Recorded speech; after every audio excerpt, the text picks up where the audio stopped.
All right, I think we'll go ahead and get started. Welcome. Thanks for calling into Samvera Virtual Connect. I think we have an exciting conference planned for you. So we'll go ahead and just get started with some housekeeping so we can get right into our content. First, some quick housekeeping for those of you logging in now. We are going to record the presentations so that folks can come in later or offline, or for those of us that are in places that are not conducive to this time. You will be muted when you come in, so feel free to throw questions via the chat and Q&A. You can also ask questions on our Slack Virtual Connect 2020 channel on Slack, or of course via the Zoom chat. We've kicked off some community notes, and they are at that bit.ly there. We ask that in our great community fashion, folks share note-taking responsibilities, and those artifacts prove to be useful as we go through. And as many of you that have joined our conferences before know, we have a code of conduct that we like to read at the beginning of it and make sure everyone is on the same page. So with that, I'm going to pass it off to Franny. Right. Good morning, everyone. So code of conduct time. The Samvera community is dedicated to providing a welcoming and positive experience for all its members, whether they're at a formal gathering in a social setting or, as we are today, taking part in activities online. The Samvera community welcomes participation from people all over the world, and these community members bring with them a wide variety of professional, personal, and social backgrounds. Whatever these may be, we treat colleagues with dignity and respect. Community members communicate primarily in English, though for many of them this is not their native language. We therefore strive to express ourselves simply and clearly remembering that unnecessary use of jargon and slang will be a barrier to understanding for many of our colleagues. We're sensitive to the fact that the international nature of our community means that we span many different social norms around language and behavior, and we strive to conduct ourselves online and in person in ways that are unlikely to cause offense. Samvera conversations are often information-rich and intended to generate discussion and debate. We discuss ideas from a standpoint of mutual respect and reasoned argument. Community members work together to promote a respectful and safe community.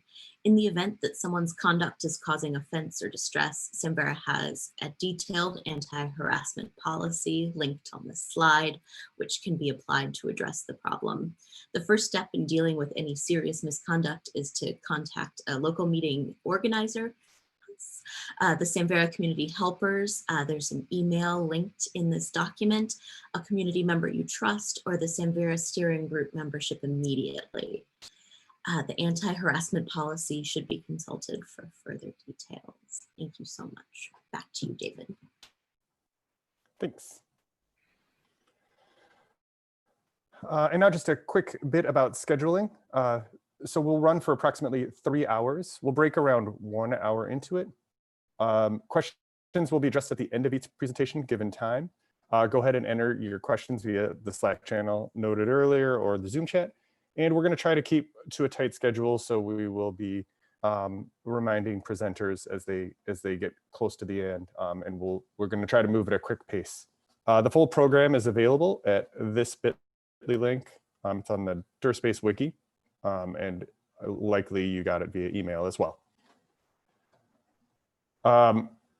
These were odd times, to say the least, so I want to send out a special thank you to my planning committee, to Franny, my co-chair, to John Cameron, who has set up all this wonderful Zoom meeting here for us, Kevin and James and Michael Klein. So thanks everybody for all of your work during these last month and a half or so. And thank you, David. I'm sorry, go ahead. Oh, thanks. Sorry, there's a bit of a delay.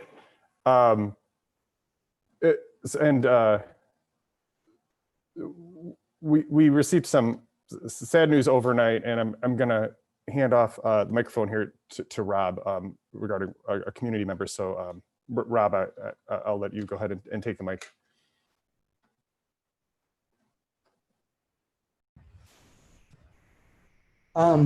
We received word late last night and got confirmation early this morning that Julie Allenson has passed away very suddenly. She suffered from pulmonary embolism and died yesterday at 8:30 UK time. She is survived by her wife and her siblings. Jade is obviously struggling with this news as it's starting to unfold, but we wanted this community who was such a big part of Julie's life to know as quickly as possible. We wanted to get out in front of any rumors ahead of time. Immediately, there'll be some rearranging of the schedules today and tomorrow, and I am sorry about that. I'll be posting a Zoom room in the community general channel for anyone who wants to just have a little wake and kind of chat about that. And yeah, that's all I have to say. Thanks, Rob. I think we should take just a moment. Many of us knew Julie pretty closely, so I think maybe we should take a moment before we get started.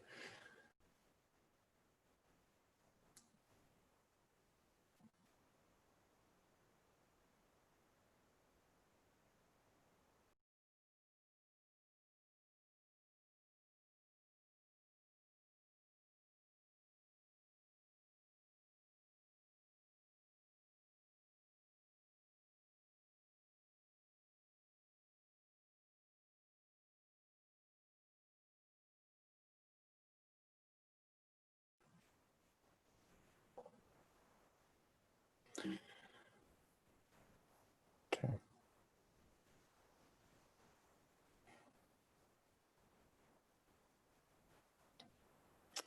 All right, our first presenter today is John Cameron from Indiana University on Avalon. Thanks, David. Gonna take a beat here, and then we'll get started. Thanks, Rob, for letting everyone know. I'll say that I will really miss working with Julie. She was just the nicest. That's tough news to hear today. So I'm gonna just go ahead and get on with my presentation here, the Avalon update. Share my screen now.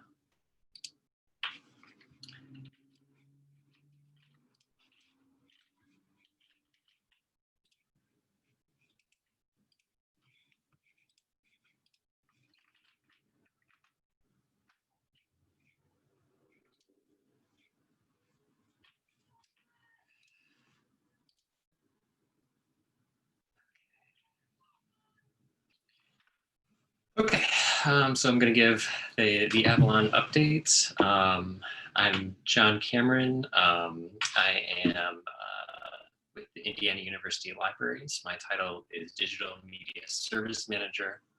And in that role, I serve as the product owner for Avalon. And then I manage all of the production Avalon instances that we have at IU. So first I'll just say, what is Avalon? Avalon is a Samvera solution bundle for audio and video access. So it's a product that's intended to be taken off the shelf and used by libraries and archives specifically for their audio and video collections.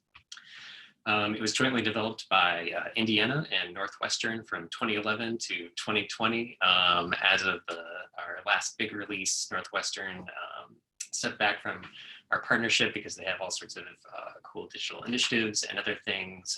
And Avalon wasn't as much of a priority, but they're still very active with us. We still work very closely together. And they still, of course, have their own, Avalon-based collection site, which is awesome. Avalon, over the years, has been supported by grants from the Mellon Foundation and the IMLS. And we're currently at Avalon 7.1. And on the right, you can just see an example of, what an item in Avalon looks like. So what's been happening? Since John Dunn gave the last Avalon update at last year's Connect, we've had 2 big releases. And so today I'm going to go over some of the stuff that we've done in those releases, 7 and 7.1. And then talk about some of the other work that we've done as well. So we have, been working on IIIF. The Avalon team is very involved with IIIF and the IIIF community, and we have our own player that we're working on right now, which is designed to sort of use IIIF manifests as the native format for reading and presenting information. We've also been working on things like the Avalon Turnkey, which is Avalon running on AWS services. And, that's sort of like work that goes on outside of any particular release. We're always refining our AWS setup. We really want to make Avalon an easy product for people to use and deploy, no matter what their infrastructure is. And so in that same vein, we sort of are on a continuing basis working on our Docker stuff. So Docker for deployment and development. At IU, we're successfully using Dockerized Avalon in production for a couple of our smaller instances. And it's very commonly used, just during development for ease of getting up and running. So Avalon 7.0 was released in January 14th. So just at the very beginning of the year. I'm going to run quickly through some of the features. We've got the collections index and landing pages, transcoding, local user management, and new styling. So the structural metadata editor is something that we worked hard on. So this is a standalone application that has its own repository. It's a React-based app that lives in Avalon and allows you to edit the structural metadata for media. So it's a very familiar waveform-based editor where you can create these structural nodes and use this interface to easily select ranges and create your structure. And this has been the new default. And so one of the things that I can give an update on now is we have released this and put it into production. And people really like it. People have taken to this as the new default. Before we had an XML only based editor. And really the amount of positive feedback we've gotten on this is great. People are really just submitting more things that they would like to see, enhancements to it. And so we'll continue refining that. Transcoding is another big one. So as an application that's primarily used for AV materials, transcoding and streaming on the web is a very big part of what it does. And for a long time, we're using OpenCast Matterhorn, which is this, sort of large lumbering dependency to actually handle all of our, encoding stuff. And we've switched completely away from that to using ActiveEncode. And ActiveEncode is a community gem. So if you see there in the bullet point, it is Samvera. And we can carry this work over to our future Hyrax-based release, which I'll talk a little bit more about in just a minute. And it has features like, putting it out front in terms of, what's going on and, looking at what we can see. So on the right, you can see here's an example of what a single job would look like that gives you all of the sort of rich information that really helps someone like me who's going to say, what's getting transcoded, what are the jobs, are there any issues? And then we have this nice dashboard as well. So this has saved me a lot of time, and I think it's made the feedback loop around our whole encoding pipeline much faster because we can easily see what's going on, what happened, and it really helps troubleshooting. And troubleshooting video and encoding jobs is sharing is paused. Hold on. Looks like my sharing got dropped, so I'm going to reshare.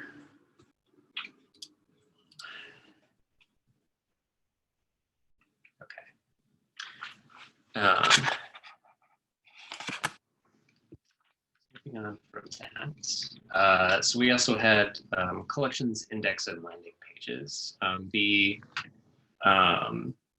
The way we had it before was pretty much a blacklight only interface for navigation and presentation. And people really wanted more context and, sort of like richer ways that people could look through all of the collections in an Avalon repository. And provide a little more information. So here's an example of what that looks like. People can upload their own custom art now. There's a view within Avalon that shows you all of the units and all of the collections, and it really lets people coming in for the first time to an Avalon site be able to see all of the content that's available in a way that's a little more meaningful than scrolling through a blacklight facet, with dozens or hundreds of items. So Avalon 7.1 is the most recent release, released in March. And so in Avalon, we generally have a history of doing very big releases, and then we come out with a point release where we can get in bug fixes, enhancements, things that you really that really come out when you start using the product a lot or that people report. And so this has things like updates to the API, a lot of smaller styling issues just to make the application look nice. And then with each point release, with the way that we have tried to break some of our stuff out into components like the structural metadata editor, it allows us to work in those separate repositories. And then when it's time to cut a release, just to simply take the latest version, for example, the structural metadata editor, roll it back into our main solution bundle, core repository, and then just release, and then everybody gets that. But some other things of note that I think haven't really been talked about as much that I think are really cool. MinIO or MIDIO, depending, you can see that it's auto-corrected out. But some of the things that we have, taken a lot of support requests for, or people are sort of thinking through is, how do I deploy this application, for my infrastructure? What are the assumptions of Avalon when I'm, setting it up? And everybody has a slightly different way that they have, things set up, that based on their IT or their own way of doing things. And so we want to make it easier for, sort of all these objects and all this data to move around. And especially with AV, where you're dealing with, maybe large numbers of files or very large files. And your infrastructure needs are also going to be very different. Something like this, where there's an S3 compatible, layer or easier object storage, so that things aren't breaking for file paths or mounts. The other thing that I really like is the API. So it's kind of a smaller thing. It's less of a marquee feature.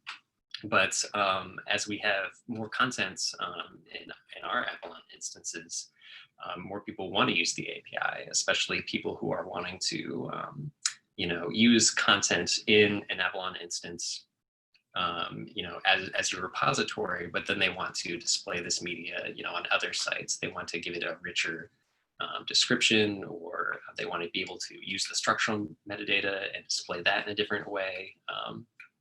And so having a sane API that returns what you expect in the way you expect, and has other authentication things is a real bonus. The other thing that we've continually been working on is IIIF AV. So IIIF being the International Image Interoperability Framework, and Presentation 3.0 being the API there. That deals with audio and video material. And so some of the big questions that we're coming up with are, how do we model our manifest? What do we want to support in our own IIIF generation and presentation? As of Avalon 6.5, we've had the ability to get manifests from an Avalon item natively by using a certain route. And to a certain point, that's easy, but with the the spec. There are many ways to model your information in the manifest, and we want to, number one, sort of stay with community best practices or help develop them. But then also be able to think about how we want our own player to be able to, consume manifests, whether from our own generation or from external sources. So what's gone right in the past couple of releases? I think one thing that we really did that made life easier is we had, as I mentioned, like a big redesign. So there's a lot of styling changes. And we sort of have this new, nice designed homepage, but it's also maybe a little more difficult to set up, or isn't something that you want to necessarily worry about right when you're upgrading, because it might take a little bit of extra planning. And it especially relies a lot on some of the new collection features that we have. So it's not necessarily something you might want to roll out immediately. And making it, dead simple to just use your existing homepage that you had, I think was a really good thing. The styling and visual improvements that we did were really good. I could have thrown maybe more pictures in here, but it really makes a difference when you are just going through and navigating the software. And user feedback on everything that we've developed has been pretty positive so far. So after a lot of work to get these big features in, having people respond positively to them, and coming up with ideas on ways that they want to make enhancements or changes that will help their workflows has been really positive. So what didn't go so right? So it's kind of this same thing, styling changes, especially in a team like ours, which isn't huge, and we don't have a lot of dedicated UI. I wouldn't say expertise. We have people on the team who are really good front-end developers, but just when you're trying to change that much styling and structure in an application, there's bound to be little things here and there. And so 7.1 fixed a lot of that, and there are still things to be done, and so we just are continually fixing things up and trying to make our setup good. Okay, the Avalon IIIF player is still in active development. So we haven't released this as part of any production application. It's still sort of off in its own repository getting worked on. The ultimate goal is to be able to have this within our current release of Avalon. So that might be a future Avalon 7X release, or it might be just when we release our Avalon on Hyrax based version. So going into that, what's next? So we have an upcoming point release. We're going to do an Avalon 7.2, and then maybe possibly further. So our next big thing is supplemental file support. Currently, you can't upload or associate supplemental files, and this is something that people are really wanting. So I want to be able to upload PDFs of things that relate to this item, or scores, or something like that. And right now, you could hyperlink to an object in some external storage service, but having this just natively within your storage and allowing users to download these materials and ultimately be able to provide support for transcripts in particular. And then when transcript files are available for an item, displaying them within item pages. So there are a lot of repositories and software out there, Aviary, but other sites that are just working on the display of transcripts, not only for accessibility, but just for any particular use. So that's our next big goal. And then we'll continue working on Avalon 7 with new features, bug fixes. It's currently a very used product, and we have a lot of things that certainly I want to get in, and so we'll continue on that. At the same time, once Avalon 2 releases, we'd really like to, in earnest, go back to working on our Hyrax-based application. So for a long time, we're referring to this as Avalon 7.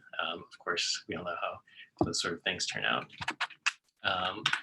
But it is a big effort. It takes a lot of time to port our existing application to a new infrastructure. And so one of our goals is to really keep at the edge of development. We want to be able to help out the community by testing Hyrax 3, keeping updated to the latest versions of Hyrax, Valkyrie, or any other components that we're using, so we can be part of the testing and evaluation process. So as I mentioned, we're not tying it to a version number. I'm just going to refer to it as Avalon and Hyrax. But we really do still want to move to Hyrax as the base of our application, not only to reap the benefits of everything that's available in Hyrax as a product, but also to just really be in there with community development. So as far as the Avalon community, we are doing monthly roundtables. So, Ryan Steens, our community manager, has been going for a while, and so I'm sort of still taking up the mantle, but we've had some good feedback as well, and we'll continue to do that monthly and have all of the people who have Avalons at their universities or institutions be able to meet up and talk about different things, how they use it or what's going on or what they'd like to see. Another thing that we are planning on is a survey for implementers. It's been a while since we've checked in and really gotten a list and touch base with everyone who's using Avalon or interested in using Avalon. So that's another next step. Our Slack channel is very active, which is great. It's really probably the most active thing that we have. A lot of people are dropping by for advice or have technical questions or reporting bugs. And so that's been really great. And our mailing lists, there's not a ton of traffic, but there are, very interesting questions that come through or, expressions of interest. And so it's still a really valuable thing for us. So of course, we love to, hear from anyone who's interested in Avalon or, has questions about it. The best place is at our website right here. It's avalonmediasystem.org/connect, which has links out to all of our various communication channels, our public Slack, our mailing lists, and our documentation and our GitHub org, which has all the repositories for all of our bits and pieces that go along with Avalon. And that's the end of my presentation. So I think I'm just about out of time. Maybe we have time for a quick question, but I'm going to stop sharing now. Thank you. Fantastic, thank you. I think we could maybe take one question if there was one in the chat. Doesn't look like it. All right, well, thank you so much. I'm gonna take over for sharing for a moment here. Next up, we have Hyku 2020, What's in Store for Samvera's Multi-Tenant Solution, and Gretchen Gigan from Palsy is up next. And Gretchen, you can just start sharing right on top of me here. Okay, it says I can't screen share while the other participant is sharing. Huh, all right, well then I will stop. Okay, okay. John, all right, here we go. Perfect. Give me 1 second. Okay, hi everybody. I'm presenting this morning about Hyku, just an update on it on behalf of Kevin Kachansky from Notch 8. So Kevin gets all the credit for all of these updates. Just imagine that he's here. So we'll just talk about what's in store for Hyku in the coming year. So Kevin is the chair of the Hyku interest group. The information is there. We meet the last Thursday of each month at 11. You can find the information as well on the wiki. We do regular updates from partners and pilot projects on Hyku. So I'm going to talk about most of these here, but I'll just mention them. The Advancing Hyku project, which is the British Library, UVA, and Ubiquity. Common Knowledge from Pacific University. Hyku for Consortia, the project I'm involved in. A joint project of Palni and Palsy. Hyku Up, the project from Notch 8. The National Transportation Library, which is the Department of Transportation, and the Newman Numismatic Portal from Washington University. All of us come to meetings and update each other on what we're working on and talk about other things we can work on together. So you're welcome to come to those meetings. Let me just, oops, sorry. So just to go through, two of those projects are grant funded right now. And we'll be talking about them in some more depth tomorrow. But just to go over them quickly here, the first is Advancing Hyku, which is funded by Arcadia, and joint project of University of Virginia, the British Library, and Ubiquity Press. They got a $1 million award for 2 years in support of developing Hyku further, particularly geared towards, I believe, advancements in its functionality as an institutional repository and in scholarly communication.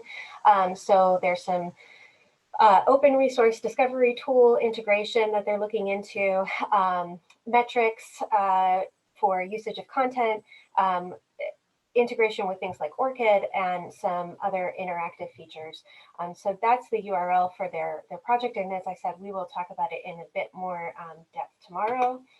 The project that I'm involved in is a grant between us, PALC, Pennsylvania Academic Library Consortia, and PALNI, Private Academic Library of Network of Indiana.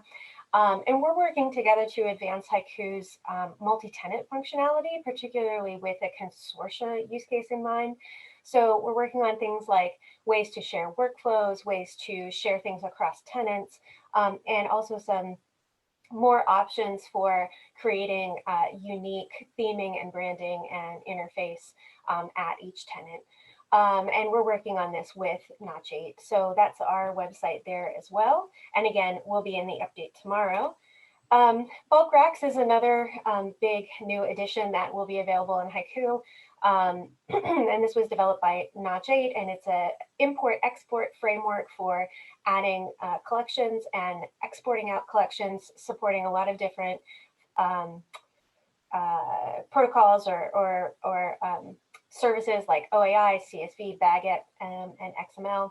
But you can, and it's extensible, so you can add new importers or include them with other gems. It's easy to use interface where you can create, edit, delete, and run imports and map your metadata across them.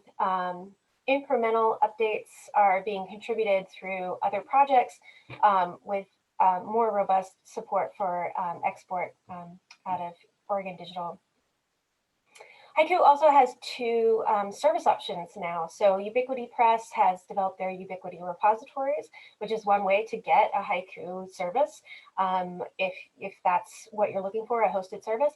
And Notch 8 is developing Hyku Up, which is another service solution out there for Hyku that will take advantage of all of these new features developed with these projects. Sorry, I keep clicking the wrong thing. Okay. So you can find out about Hyku online. The hyku.samvera.org website has been updated, and Kevin is doing a great job of keeping it up to date. So you can find lots of information there, presentations, demos, a blog, basic information about Hyku. And we are working on a roadmap. So there's a roadmap available online on the wiki. I know we've been talking in the interest group about updating this to include some of the planned features that are being developed out of the grant projects in particular. But you can see what's there right now, what's been completed, and what's being planned. And we should actually see some updates on this in the coming couple of months. And we also created a list of projects. So those projects I mentioned at the top are all here. You can find more information about them, what features they developed, who's involved in the project, how to get in touch with them, how to visit the project site if it exists. And you can follow Hyku. We have a group, a Google group. We have the website, as mentioned. We also have a Slack channel. Notch 8 is potentially going to host a workshop on Hyku and Hyrax. I attended it last fall, and it was a great workshop if you're new to either of the products, and I assume they are figuring out how to carry on with that in face of recent global events.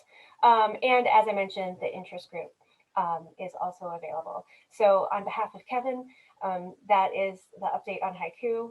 And I don't know if there's time for any questions. I think I went through that pretty quickly. It was only planned to be 10 minutes anyway, but I powered through. We do have time for a couple questions if there's anything in the chat. Thank you so much for that update, Gretchen. Much appreciated. No problem.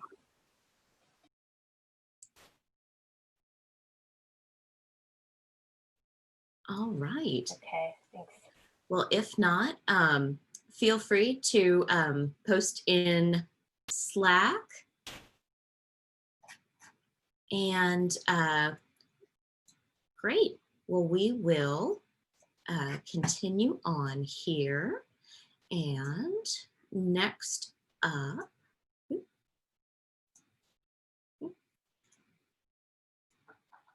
is going to be a Hyrax update from Tom Johnson.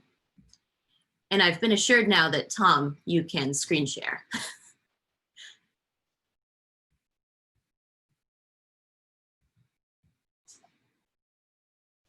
Ooh, very exciting.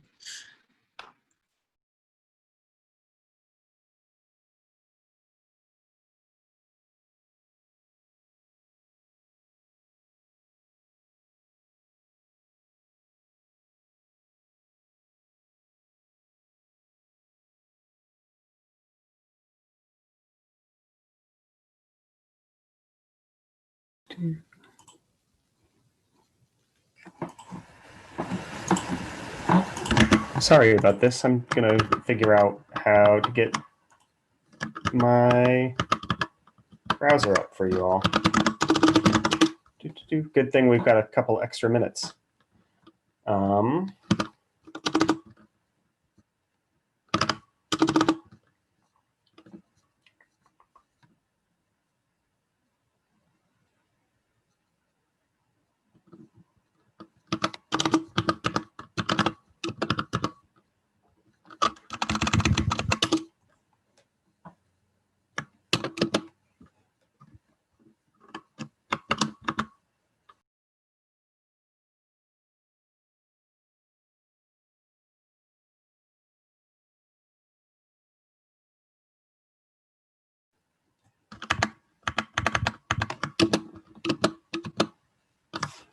Am I presenting now? Can you hear me? We can hear and see you now. Oh, fantastic. How about that? Hello, everybody. This is a general update on Hyrax. I'm going to go ahead and start with the basic introduction to what Hyrax is, which I imagine most of you have seen this slide many times by now, but it's always helpful to have a reminder. So Hyrax functions as the base of a whole bunch of projects in the Samvera community. It works as a opinionated, configurable base for institutional and data repositories, digital collection management systems, and the goal is really to be a broad set of the basic software that the Samvera community puts out in a nearly box-like package. So from a technical standpoint, this is a Rails engine, and it serves as, to use Rob Kaufman's analogy, it serves as the core of various cars, amongst them being Hyku and a range of other local applications that people have developed on top of it. Since we talked last in October, development has been continually active. So there's been a focus continually on stability. So there's been a strict focus on semantic versioning for a couple of years now, since Hyrax 2.1, and the current version is the current main actively supported version is 2.7.1. There is a Hyrax 3.0 release candidate. I expect there will be more of those in the coming days, and then a 3.0 once that's been thoroughly tested. I'd recommend strongly folks keep their applications up to date to the degree possible. A large part of the effort that we've put into developing Hyrax in recent times has been on making sure that there are clear upgrade paths. So that means strict semantic versioning means that if you see a 2 in front of the version number and you are currently on a 2, then you should be able to upgrade without taking any action. And that's a recommended thing to do. Bug fixes come in on 2.7 right now, not on, for example, 2.4. And it's a good idea to keep your application up to date on an active basis so that you reduce the risk of upgrade costs. And additionally, I'll ask folks to please report any issues with that. We do our best to both keep to that strict semantic versioning as we go, and also to patch issues that do arise. So if you have a problem upgrading to 2.7.1 and that turns out to be something that we've done that makes it so that you have that problem, we'll go back and release 2.7.2 in a way that patches it. And actually, I think I'm already a version behind, and that 2.7.2 was released sometime late last week. Okay, so what else is going on? We have long-term projects. Valkyrie and Wings, I'm gonna pin that because there's more on it later. Folks have definitely seen a lot of activity on the DevOps infrastructure side. So Hyrax led the charge to move to Circle CI over the last year or so in the Samvera community. That's now mature. The core components work on Circle CI. We recently upgraded the Samvera Circle CI plan to a new pricing model that both saves us money and means that jobs get processed very fast. So that reduces a lot of developer pain. And if you're somebody who's contributed in the past and has had CI troubles, like many of us did once upon a time, I hope that you'll find that that's not an issue anymore. Beyond that, there's an increased interest in building in application observability. So in some of the Valkyrie Wings work, there's some improvements to architecture to make this more viable. For instance, there's publish, subscribe for various events that happen in the system. So you can subscribe custom code to keep track of, for example, how many objects are being ingested. There's also newly a health endpoint, which is very handy for checking out whether your application is up in a container orchestration kind of arrangement. There's also some quiet active work right now going on to consolidate some of the Kubernetes, Helm, and Docker work that's gone on in Hyku and in some other projects, and bring that back to Hyrax to make it easier to put up what we acknowledge is a relatively complex software stack that takes some hard decisions to figure out how to deploy in production. Further, there's some work going on around performance right now. So I think that people have a lot of associations between Valkyrie and performance, but there are also a lot of opportunities to improve performance in the code base via caching. So for instance, in the last few weeks, a caching infrastructure for IIIF manifests has gone into place, which really should speed things up for items that have several or many files that would be being generated, that manifest would be being generated from. And there's work going on in the coming weeks to make that caching much more robust. So in January, we held a 3-day developer congress event in San Diego. Thanks to UC San Diego for hosting that. There was broad participation, including slightly ahead of its time virtual attendees. I hope that we'll be able to schedule another Samvera developer congress in the current circumstances. And perhaps this is something that we should talk about in the follow-up to this. I like to use these events as an opportunity to schedule something community-wide. So this sprint advanced Valkyrie work, both in Hyrax and elsewhere, Rails 6 support in various dependencies. You can see the notes in the bottom there.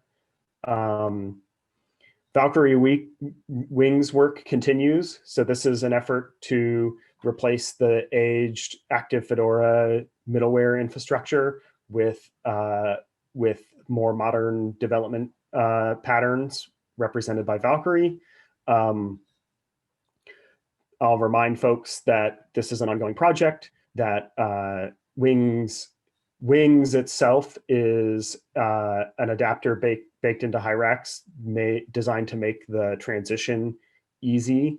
We're asking folks right about now to jump in and try and upgrade their own applications and switch them to Valkyrie native so that we can better understand what the gaps are to supporting that effectively.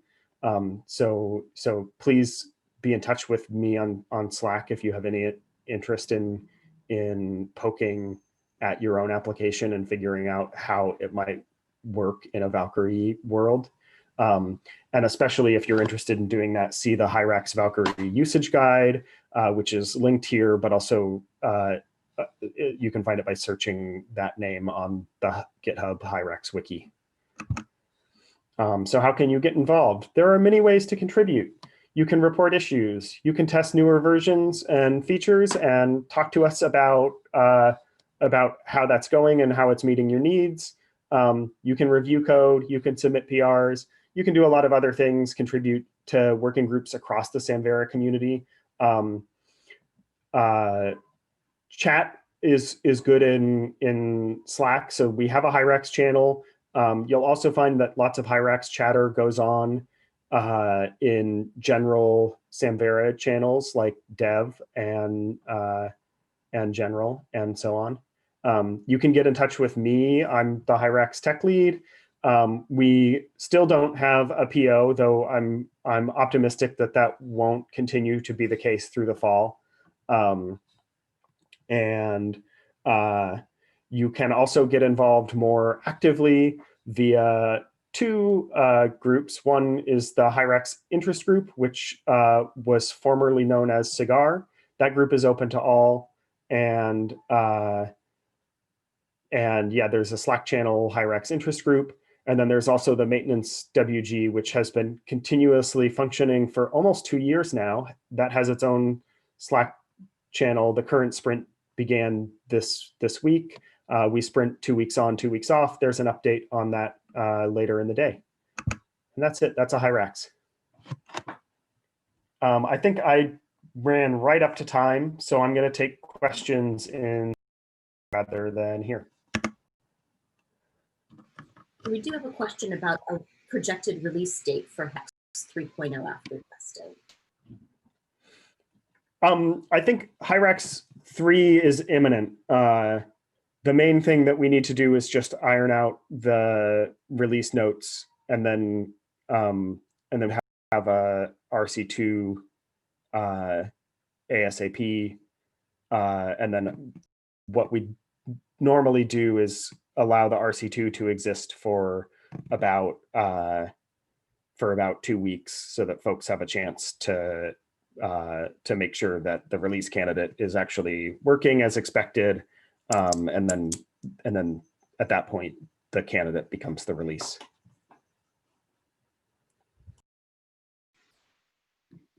Great. So questions for Tom in the Slack.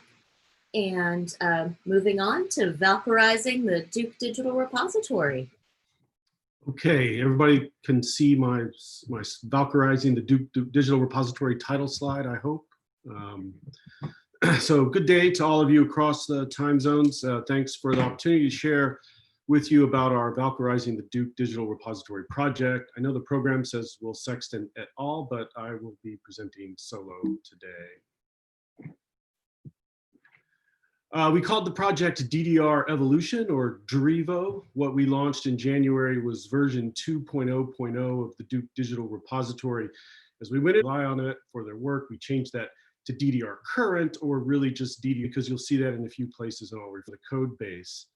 We kicked off in November. We conducted 16 two-week sprints. We also separately designed another. I want to take a moment to recognize our colleague Jim Coble, who retired at the end of, after nearly 35 years at Duke. And when I did, I used the photograph here as a way to show the kind of relationship that Jim had with his colleagues. Very often you would see a group gathered around one or more laptops with Jim in the center, teaching and sharing his expertise. It was true of his career in general, and the kind of huddle that you see here was the central dynamic that really drove this project. The effort to move away from Fedora 3 and implement Valkyrie for the DDR was in many ways the final gift that Jim bestowed on Duke University libraries. While the contributions of Aisha, David, and Corey were all critical, it was Jim who led us, and it was really his combination of vision and consummate skills as a programmer that compelled us forward. We heard from Jim a few weeks ago and he let us know that he's doing well. I know he always valued his engagement with the Samvera community and held the people in it in high esteem. By the way, one of the first things that Jim contributed to the library was the development of our original online catalog. Here he is on the cover of the inaugural issue of the library's magazine. That's him seated there. This is 1987. With him are the entirety of what was then the library systems department, which he led. I say all this mainly to honor and recognize Jim, but also to make the point that we lost a lot of institutional knowledge and expertise when Jim left. We briefly had a search going for a replacement, but Duke has now frozen all hiring, and I'm not particularly optimistic about backfilling him with a new developer. We have a great team though, and are adjusting our roles to support the system that we have along with our many other responsibilities. My own role on the project consisted mainly of scheduling and running meetings, but I also did some work to advocate for kind of official sign-off of what amounted to a very significant use of staff resources. We actually got started on the project before we had that approval, in part because we had a sense of how long it would take, and we knew we'd probably need all of Jim's remaining time on staff. We turned out to be right. I regret nothing. Here are some slides that I used to give a sense to administrators and other colleagues what we needed to do. What we're seeing here is a very simplified view of the architecture of the DDR-C, the previous version of the DDR, with Fedora 3 on the back end, providing management of digital objects and metadata, and active Fedora in the middleware as a broker between Fedora and the public and staff-facing applications.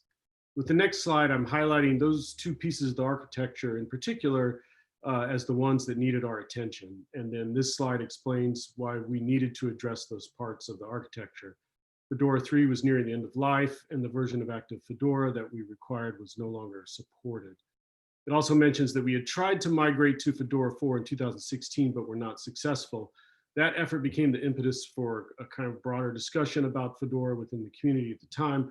I'm not going to revisit it, but you will hear some echoes from that experience a few slides from now.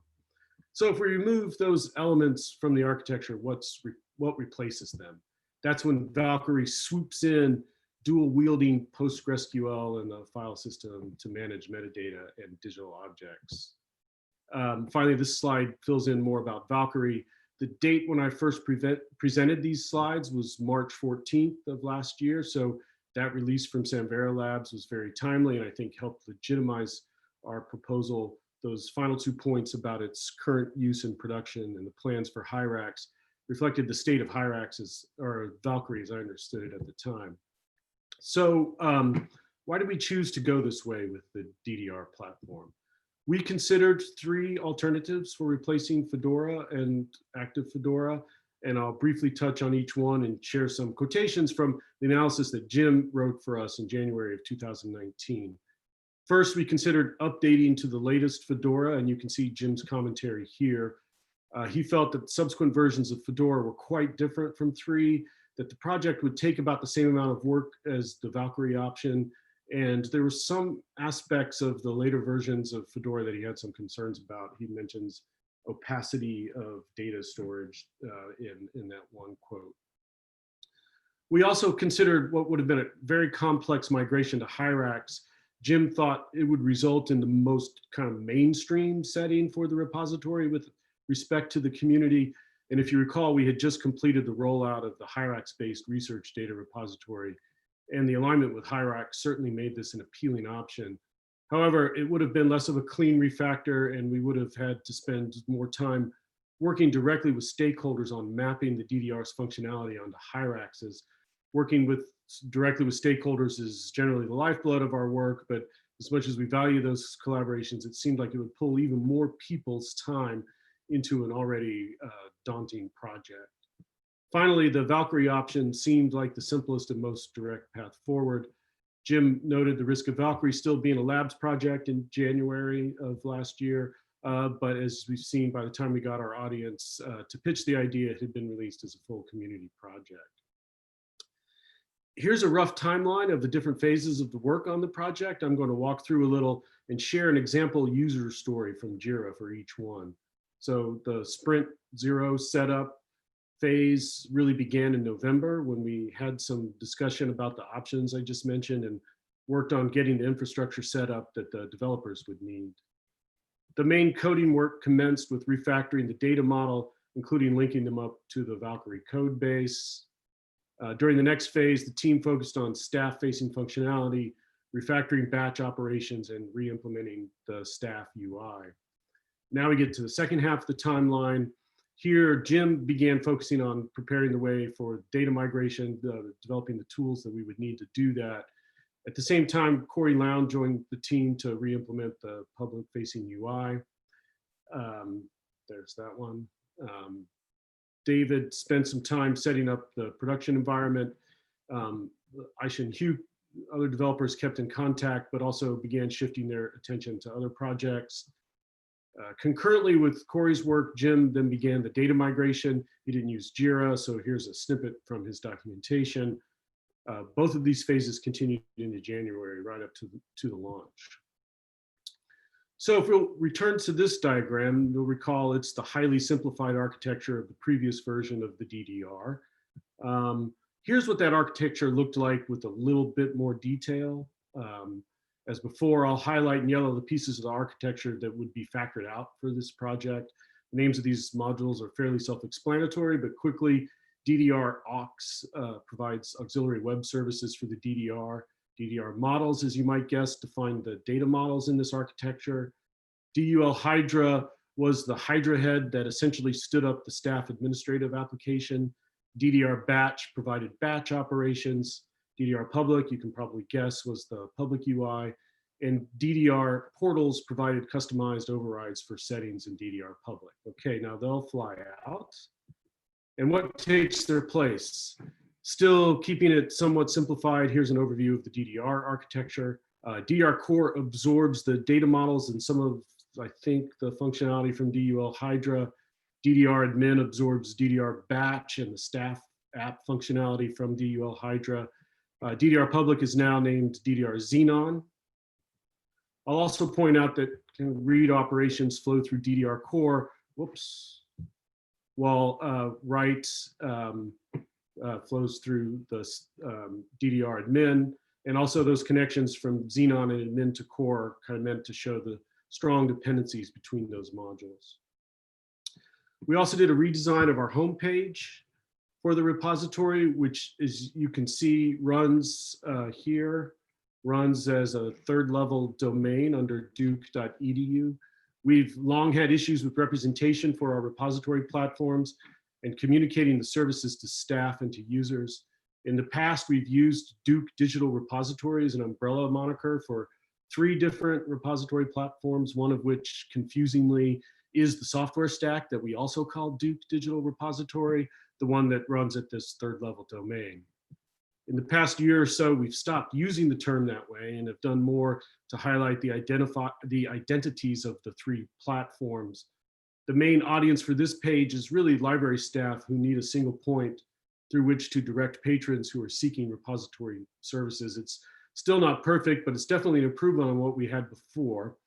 The DDR platform I've been supports the collecting areas that you see on the left, essentially our digital collections, along with digital materials that we acquire and that we need to host.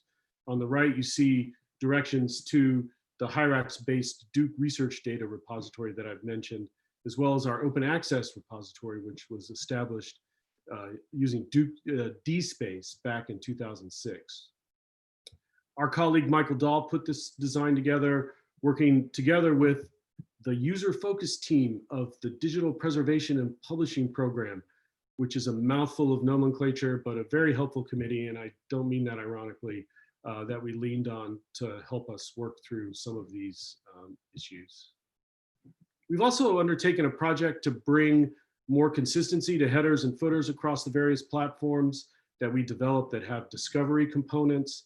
For example, the header that you see on this page was modeled on the header of our library catalog platform that went live in early 2019.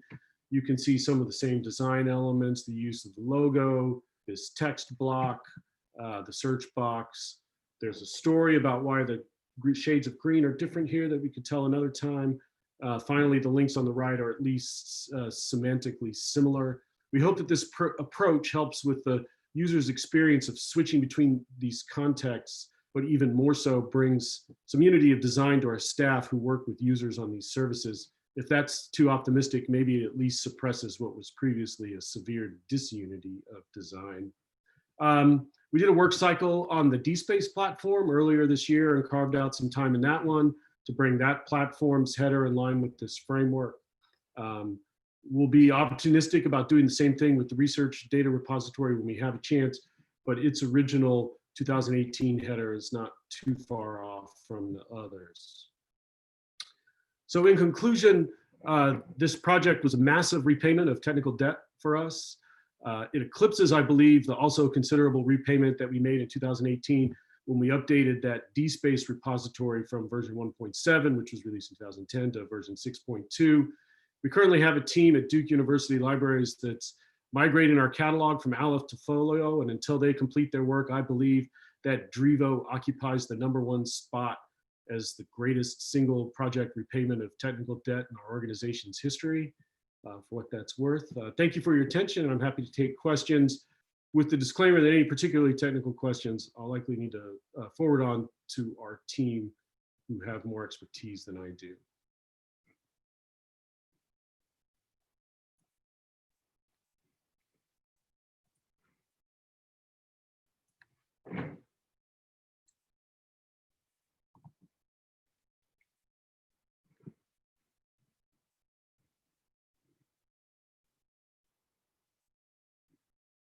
Okay.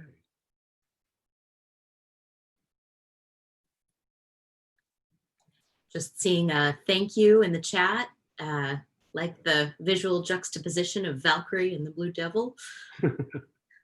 Sure. How many FTE or equivalent were necessary for this project? So we started with a team of 4 developers and myself as a kind of scrum master. And that group continued working for about 8 months or so, I think, or maybe a little bit longer. And then as I described, Corey came in for the last phase of the project, and some of the other developers kind of turned away. Jim was really the one person who spent 100% of his time on the project, or more like 80% of all of his development time on the project. It was a very large undertaking. It's not the way that we don't really work that way anymore, but we had to pull together a pretty solid group to do it. So there's a question: would you plan to consolidate your repositories in the future and bring the 3 repositories into a single one? We talk about that. We've discussed different paths to that kind of consolidation.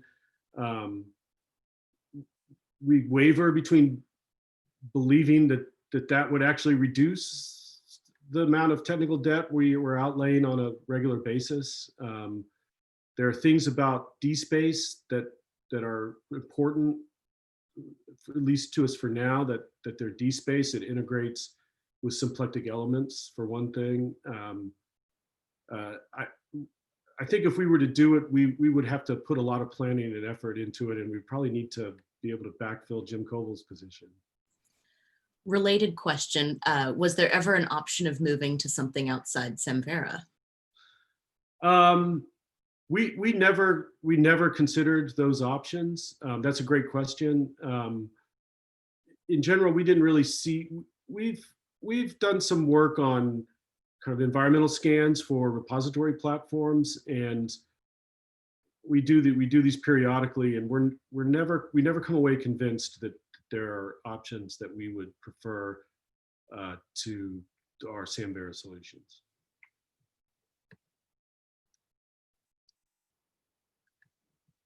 Okay, thank you again for your time and your attention this morning, or afternoon, or evening. What will the connection be between the repositories and Folio? For now, the connections will be fairly tentative. I think Jim and I used to talk about this, and I think we've talked about it with others as well. The next version of the Duke Digital Repository will be in a Folio, will be a Folio implementation. At least that's the way that we expect it to evolve. That's probably very long term. Many things could happen between now and then to change that assumption. But as we understand the architecture of Folio, it is intended to be pluggable in that way. Thank you, great question.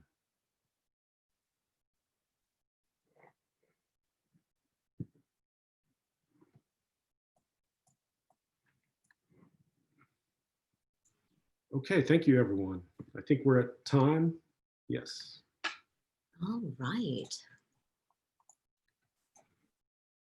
So we're due to go on a 10-minute break now, and we will resume at 12:20 Eastern Time, 9:20 Pacific Time, when we will come back to something that I don't have my program up right now because I have a full screen of slide.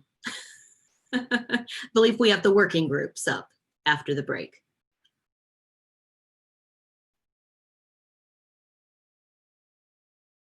So get up, have a good stretch, grab some coffee, pet the cat or the dog.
Hi, everybody, and welcome back from our break. We'll give a moment for folks to come back in. And don't know how your break was, but I stepped on my cat and spilled water all over the floor. Everybody's fine. All right. So up first from our working groups and interest groups is the Component Maintenance Working Group. And Jim, are you ready? Yes, I am. All right. Okay.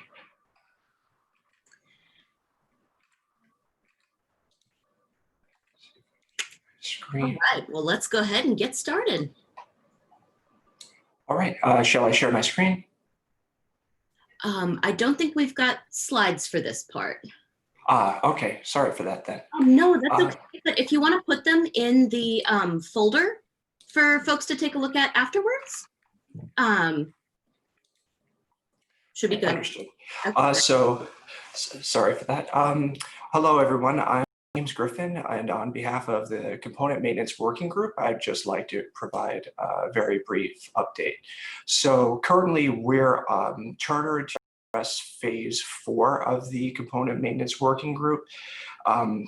We are right now in a position where we are looking to bring in any new members who might be interested.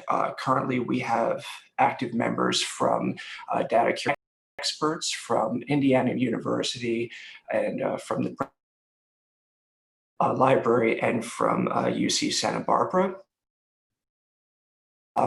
Weekly, every Friday at 12 noon as well, 12 noon, 9 Eastern, 9 Pacific. And for this summer, we're currently undertaking planning in order to schedule a week-long component maintenance sprint. Currently, we're looking to start this on June 8th. It's from the 8th to the 12th. And we would like to open this up for anyone who is interested in contributing. We accept full-time or part-time contributions, and we're certainly available in assisting anyone who might be interested in being onboarded to the process. So again, I mean, if anyone happens to have any requests for maintenance, please don't hesitate to contact us on the Slack channel. We use Component Maintenance as the channel name. That's it for me. Great, thank you so much. All right, up next, your Samvera Browse Everything interest group. Yes, I'm seeing some chatter. I thought that there were slides to be shared for this session. Sorry, this is David. Sorry, Franny. There was a bit of confusion, I believe. That link. Sure. Go ahead. Stop. Sorry, I guess I was confused. Go ahead. Nope.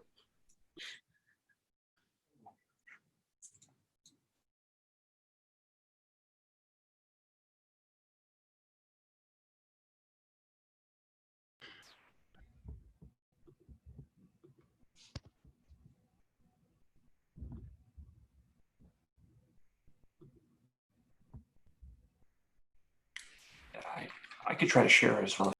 Yeah, it's not going into presentation mode for some reason. Nope. Can't see anything. Sorry. I'm not quite sure why. Sorry. Yeah, Julie, if you want to do that, go right ahead.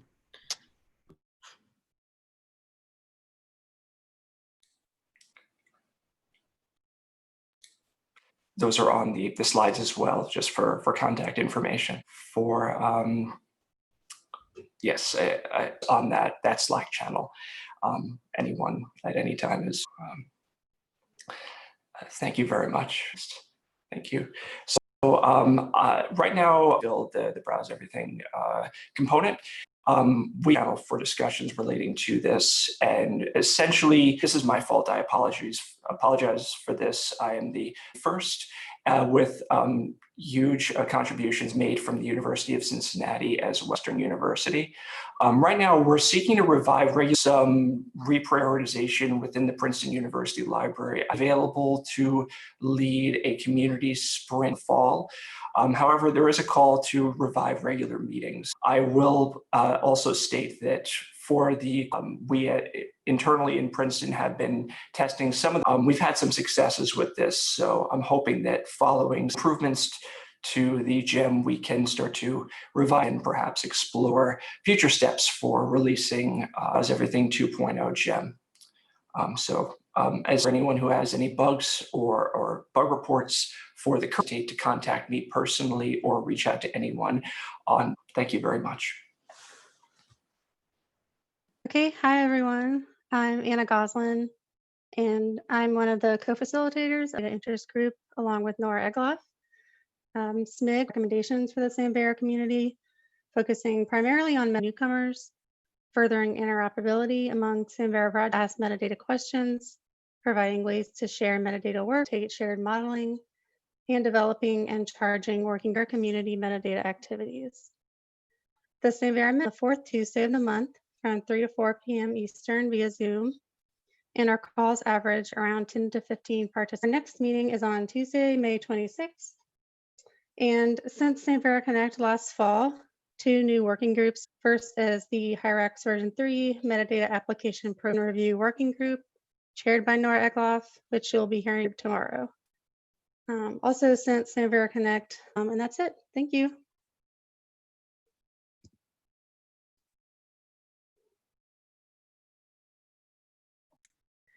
All right, so the Hyrax version 3 metadata application profile documentation review working group, it doesn't have an acronym, it's just a mouthful. This, as Anna mentioned, is a part of SMIG. It's a subgroup that spun up this spring in response to an observation shared by a lot of metadata practitioners in the community that the documentation in the form of the Samvera github.io knowledge base, as well as other documents in the wiki and other places, had grown a bit out of sync with the actual metadata application profile in the Hyrax application itself. So the deliverables for this group would be to review and collect all that existing documentation, determine changes that have been made to the map since the 2.0 release. For example, the current page on the knowledge base reflects the metadata application profile out of the box for the 2.1 stable release, and there have been some fields added. There's been some predicate mapping changes. Some things are no longer required that were previously required. So we are tracking those changes and generating an updated map and updating the knowledge map tables to reflect those changes. So our timeline for that, the intention was kind of to coincide with the 3.0 stable release, but since we don't know exactly when that will be, we just know it's imminent. We're aiming for as soon as possible with a hopeful date by Samvera Connect at the latest. Right now, we're kind of between the third and fourth bullet points on this slide here in terms of deliverables. Our kickoff meeting was on March 5th, and we've been meeting every other week since then. Our next meeting is on Wednesday of next week. We meet from 9 to 10 a.m. Eastern on that Wednesday. And you can see the notes and the different discussions and progress and working documents are on our wiki page, which is linked off the Interest in Working Group Hub on the Lyrasis Samvera wiki. So that's all I got. You're welcome to join these meetings if anyone feels like they have something to contribute to this group. Thanks a lot.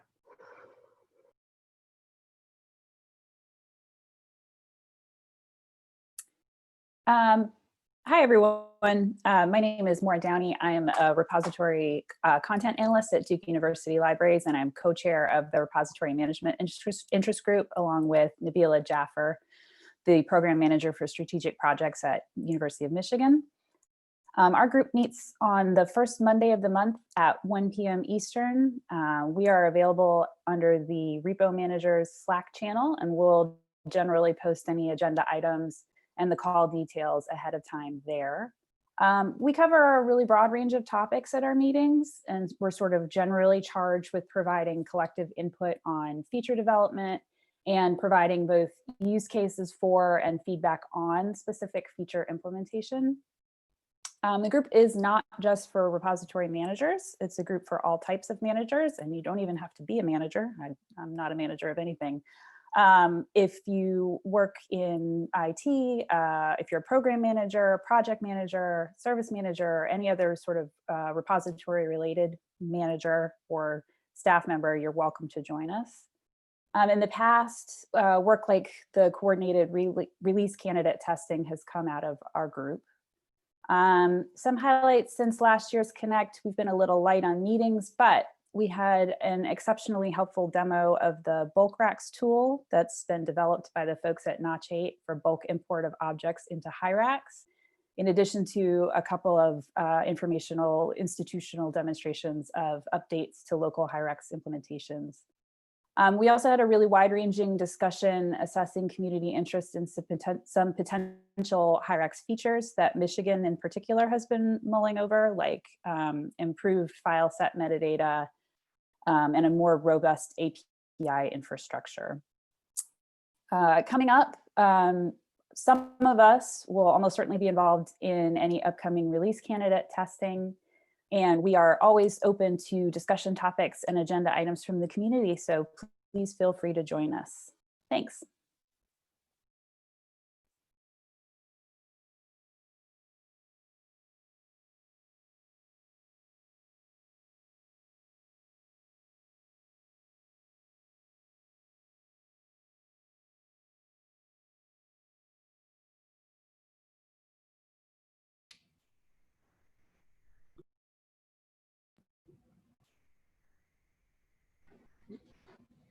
Michael, I believe you're muted. Yep. Hi. Yes. Sorry, I didn't know if there was a transition needed. So yeah, I'm Michael Klein from the Samvera Infrastructure Working Group. We started back in at the beginning of this year after a breakout session in October at Samvera Connect last year. We have been meeting every couple weeks, give or take, to hammer out a charter. We finally finalized our charter, choosing to focus on 6 particular elements of infrastructure: deployment, runtime, development practices to ease deployment and runtime configuration, monitoring, observability, and metrics. Basically, we're handling anything that's required for applications to run in a particular environment: environment variables, documentation, containerization, continuous integration, and deployment. And with a strong focus on Docker containers as that contribute to and use them. So deployment scripts, Helm charts, Kubernetes, things like that. And basically, our first order of deliverables that we're going to start working on are a Docker Hub organization for Samvera and Docker files and reusable images for major stack components like Fedora, Solar, other components, and some best practice configuration files for off-the-shelf images like Postgres and Elasticsearch. And that's where we are right now.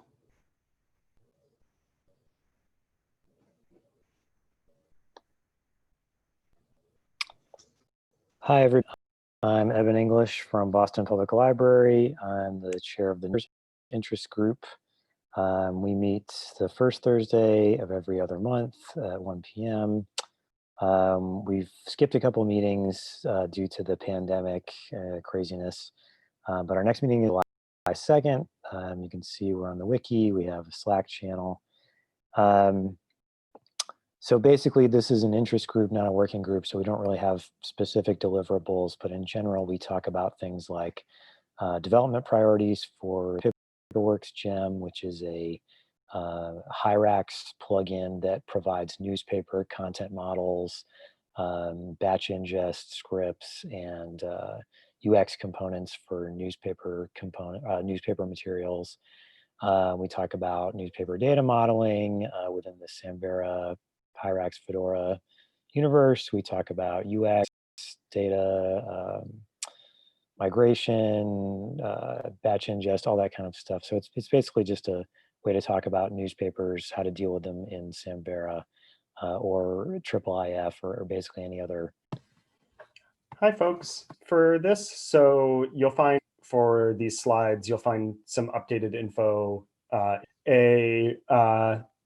the maintenance tasks on Hyrax. So the purpose of this group is to contrast to driven by community needs, separate efforts.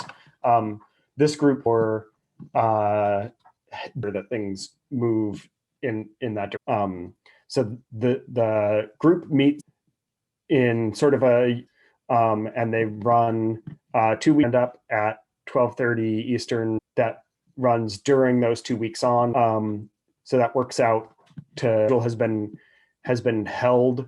There's a general practice in this out a updated ask for the second half of the year, interested in contributing to participates in the group lead. We also, in the heading up QA, Freeheight, who has recently a little hiatus. So yeah, try to constantly putting out that folks who think that they might be able to offer assist as well. It's a good opportunity to the community code and get a sense for. Is that still the case, David? Correct. To connect to the internet. All right.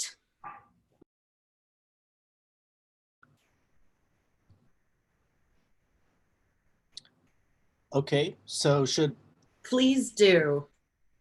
Well, hi everybody. My name is John Acker, and most recently Christina quote from our group's objective. The IIIF predicates sufficient for basic spatial resources in a Samvera repository default metadata, and that's kind of a great way to say that more succinctly. Identify RDF predicates from that are suitable for recording metadata apps and GIS data.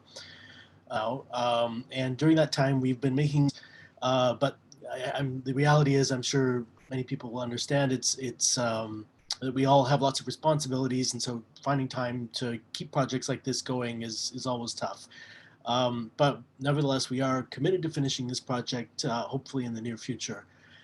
One upside to our slower pace, actually, that I can note is that the active and ongoing development of domain vocabularies has meant that we've seen more and better options come along for these predicates over the past couple of years, such as DCAT version 2, which just came out earlier this year. So currently, James Griffin and I are working on the last two parts of our draft, an environmental scan of vocabularies and the alignment of candidate predicates to our resource model.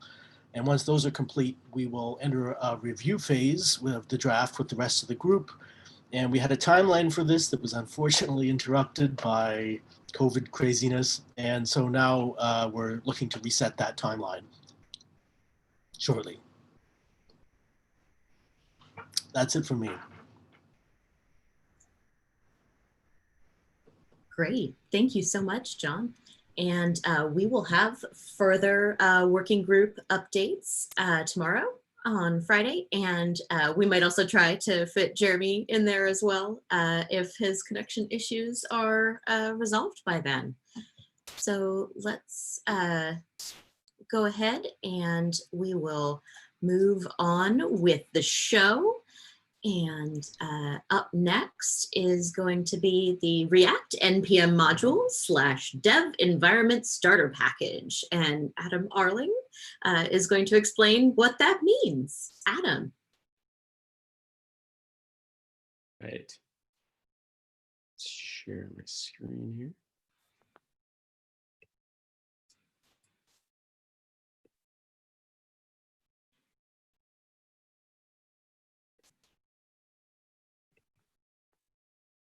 All right, can people see that? Okay, hopefully.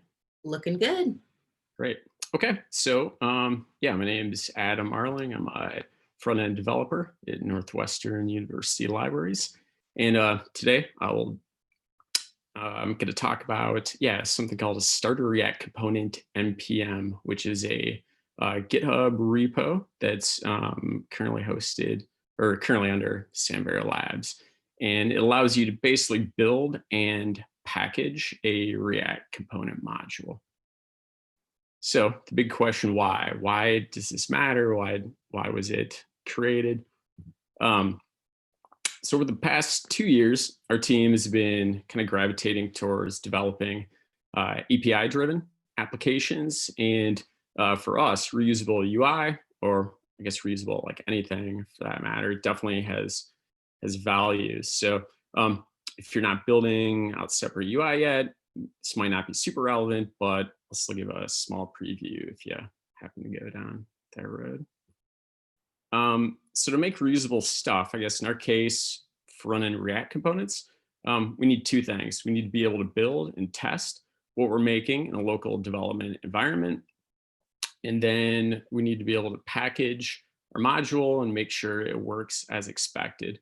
So I think the goals of what this starter bootstrap project is, and again, this is catered to JavaScript UI implementations, but the goals were to kind of combine both of those, build and export into one project that's pre-wired with like a Webpack configuration. So you have bundling capabilities, you have a local live reloading development environment, pre-wired with Babel, so you can use some of the latest ES6, 7 plus JavaScript features, and pre-configured with Jest for a unit testing environment. Another goal was to be able to actually build it and have a somewhat pleasant and expected development environment compared to other tools and packages out there. Also to be able to package and ship from within the project. So to be able to take the final product and push it to NPM or GitHub. And then lastly, and maybe most importantly, to keep it as simple as possible. So what about Create React App? So for those of you that don't know, Create React App is kind of the official like bootstrapping starter package from the React team. And it's totally great. It gets you up and running in minutes with a fully featured React development playground that you can and probably will carry straight to production. However, it's not really concerned or intended for exporting components or like building component libraries. So we went down this road a few times in a few different projects, had something we liked, thought, hey, maybe others could use this too, let's share it. The Create React App docs specifically recommend creating like a separate project for preparation to like bundle it and get it ready for NPM distribution. So essentially you wind up with two repositories sharing mostly the same code. We tried this and it was definitely not fun. What are some other alternatives? So Storybook and React Style Guidist are both really fantastic tools in the React and I guess beyond world for developing self-documenting components in isolation. So you're building components outside of their consuming applications. And both of these tools, which we've experimented, seem to be really good for like smaller, tightly focused components, such as UI concerned with display, maybe like buttons or university headers, footers, select dropdowns, etc. But I think what we ended up finding is that we needed a solution that was intended for non-trivial components, things that were a little bit more involved. For example, the Avalon structural metadata editor that John talked about this morning. This was kind of like bootstrap from the project. This module itself is fairly complex, pulls in external libraries, handles its own Redux state, etc. And then the Open Seadragon React Viewer, which is also in Samvera Labs, which Northwestern is using in our apps. Although it's not like super complex, it still wraps the OpenCDragon library and offers some state management and extended UI viewer functionality. So the takeaway here is that we needed something to package something more than like trivial apps that are wrapped in an exportable component for convenience and portability. So how would one use this? So probably the easiest thing would just be to fork the repository. Again, it comes pre-wired with some metadata about just packaging for NPM. Simply replace that with whatever component you're building, and then just play with it and experiment and kind of see how it seems to work. Here's a little sneak peek of kind of how the project is set up. So it's split into two primary directories, and each has its own Webpack configuration. So the first on the left, the source directory, is where you'd actually build out components, do your testing, and it's your development environment. And this directory also is where you'll eventually bundle the package for production through Webpack CLI. And it comes with packaging like commands, which are provided out of the gate that, again, anyone's free to adjust once you pull it down to your taste. The second directory is called demo on the right, and that's where you'll actually run the local Webpack dev server. And this basically just kind of mimics a consuming application. So when you're actually running this locally, you get a nice live reloading environment, which is pulling in locally referenced components in the source directory. Or if you want to give it more of a real test, you can import in the demo directory. You can import directly your component from like a GitHub repository branch or NPM if you've already pushed it. So you can either test it out through a local scenario or through like an actual live scenario. For those out there, I know there's quite a few that might not be using React, and no problem. Swap React for whether you're using Vue, Svelte, or Stencil or whatnot. I think some of the patterns in this might be applicable to still having a end goal of being able to package and distribute through NPM.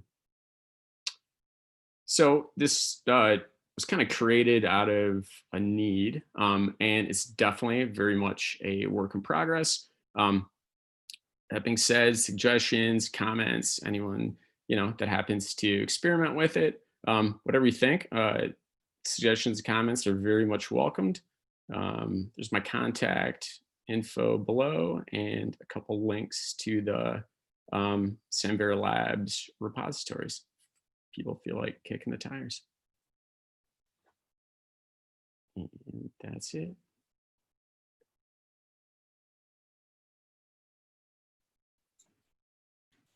Fantastic, thank you. All right, taking a look for questions in Slack and in the chat here.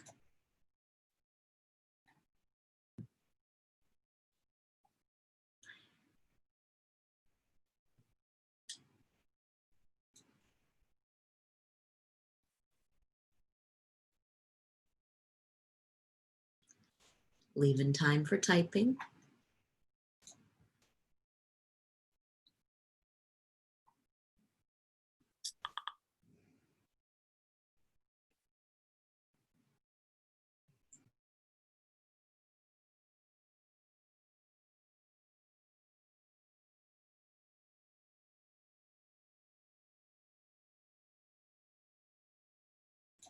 So what current components or existing production components have been created from this package?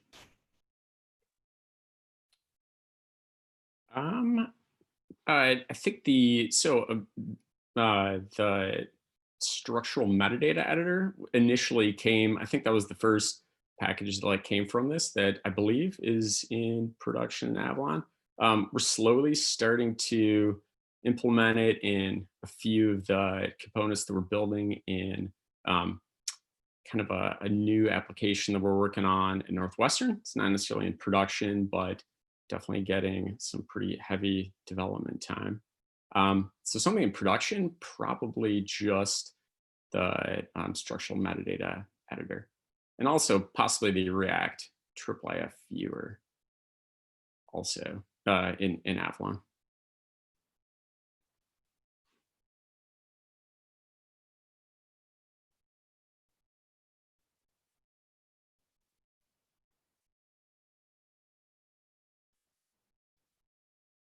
Thank you very much.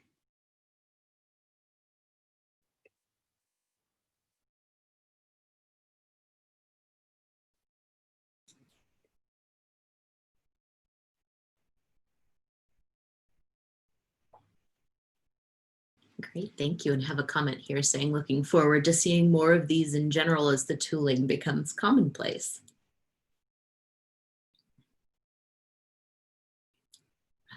I'm going to provide just one more minute to make sure, let people finish up any questions or thoughts.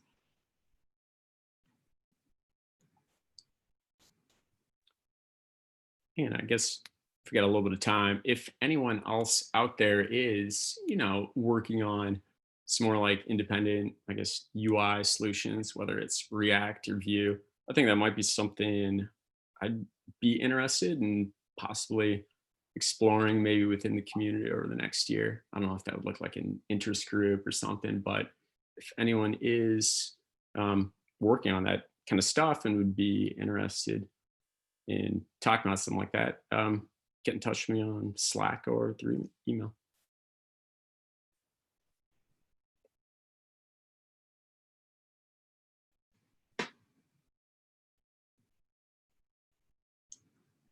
Great. Well, thank you so much. All right. Well, up next, we have the React IIIF player. Dhananji, are you ready to? Yes. Again, yeah. Fantastic. Yeah, thank you. Let me, I think you need to stop sharing from me to start sharing from, yeah. Thank you. Okay. Can you see the presentation?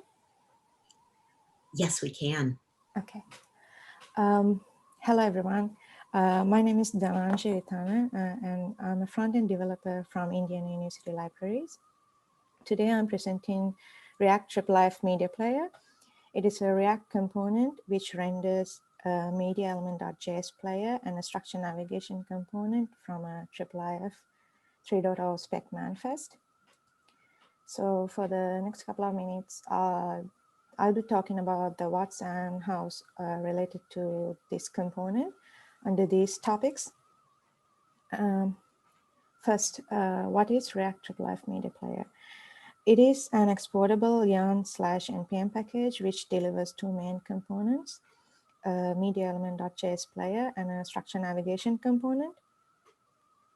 The player in here is constructed using media element.js, which is an HTML5 audio and video player with a common HTML5 media element API. Both of these components are built from details extracted from a IIIF manifest. The player consumes the canvas-related data to render a media element.js player, while the structure navigation component consumes the structures in the manifest, if there are any presented in there. And we will see how this works in a demo later in this presentation. Let's talk about the technologies used in this project. So initially, it was written as a JavaScript component. It used media element.js player for the player component and JavaScript for writing the functionality and extra features for the player. And then recently, it was decided to rewrite the JavaScript portion of the code in React. So here are the updated technologies. With this conversion from JavaScript to React, the performance of the component was improved with the use of virtual DOM in React, and building new features was made a lot easier due to its component-like architecture. And we use React Redux to maintain the overall state of the component. And with the help of this, we are able to maintain a consistent interaction between the player component and the structure navigation component. And I want to give credits where it's due here. And I want to mention that the initial JavaScript work and the React work was done by Adam Arling from Northwestern. So to an extension of the previous two slides, let me talk a little bit more about the code here. First, about the project structure. So this is set up using, this project was set up using the starter project that Adam Arling presented before. So this has the same directory structure and the flow of development as that project. Therefore, all the code that goes into the exportable React component is in the source directory here. And the demo directory makes the development process a lot easier with mocking the component as a consuming application. And to talk about parsing, we use manifesto.js by UV for parsing our manifest. This has made the code a lot cleaner and the effort on parsing a lot easier. And finally, we have written a comprehensive test suite using Jest and React testing library, for which we use for testing each component as their own unit, and a couple of integration tests for testing the interaction between the player and the structure navigation component. So for everyone who wants to test their IIIF 3.0 spec manifests and to see how this works before using it in your own applications, we have made available a GitHub page as a demo site. And it gives you these three components, the IIIF media player, the React component that we have developed, and IIIF Explorer, which is a stencil.js component from Universal Weaver, and an input field for entering external URLs for your own manifests. So let's take a look at how this works.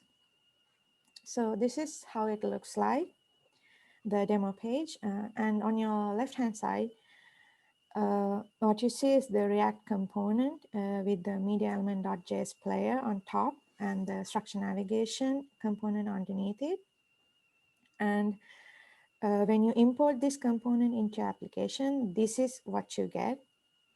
And on the right-hand side, the two components are used for this demo page to work with sample manifests. On top there, we have the IIIF Explorer. It houses all of sample manifest collections. And underneath, there's the input field for typing in your URLs for the manifest, your own manifest.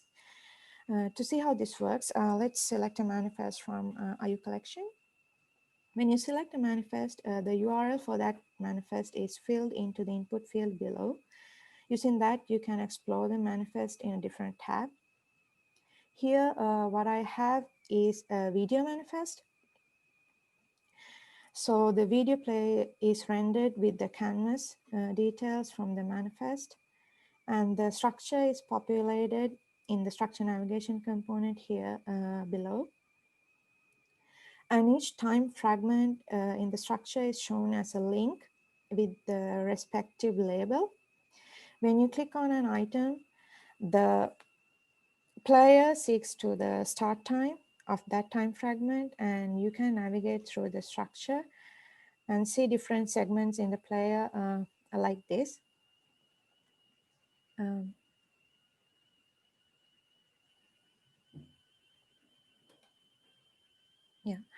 Now let's see how we can see an external manifest in here.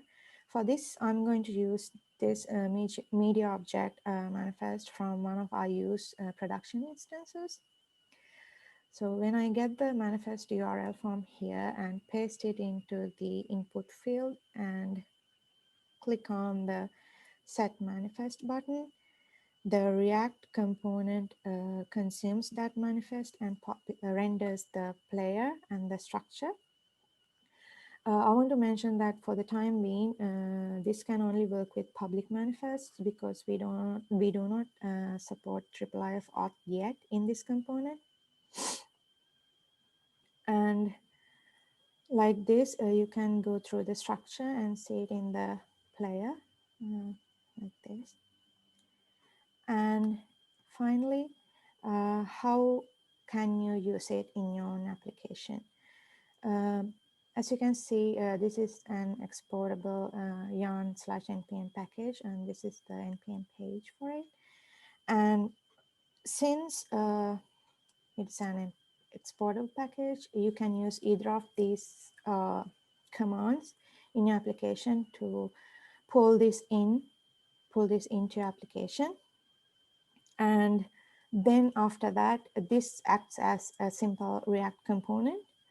So using the required props, you can use it in your application. To talk more about the props, there are two things that are of importance, the IIIF manifest and the IIIF manifest URL. If you put in IIIF manifest, it takes precedence over the URL. So instead of pulling in the manifest from the given URL, it will use the manifest it was given. Also, I want to mention that we haven't released this to NPM with the latest changes that you saw in this presentation, but hope to make a release as soon as possible. Please feel free to contact us through this ways. And thank you for your time and for listening. Thank you very much. I think we have time for maybe one question. Let's see, is combining React and Stencil.js in the same app common, unusual, or somewhere in the middle? Does it give you a lot of bloat in JS dependencies loaded in the browser, or not a big deal? They're compatible. I would say it's not a big deal. It's really easy to import. There's not a lot of things that you need to pull in to use this, use the Stencil JS component in the React app. Yes. Great. Well, thank you very much. And let's got our next presentation here. Hyrax and Archivematica, central to implementing digital preservation workflows. Chris, Laura, and Rory up next. And okay, thank you very much, Franny. Absolutely. Just share my screen. Where's it gone? There it is.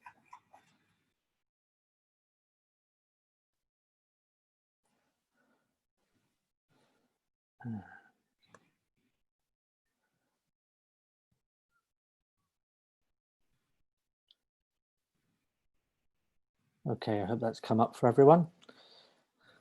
Yes. Good.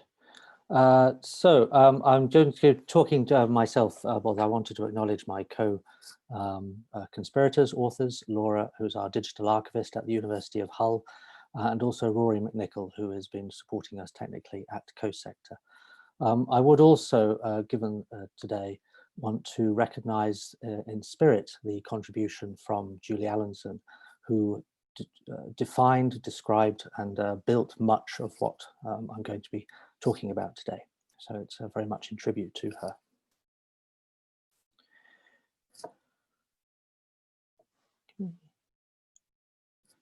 The slides don't advance.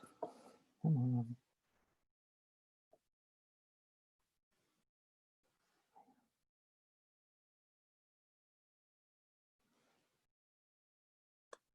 There we are.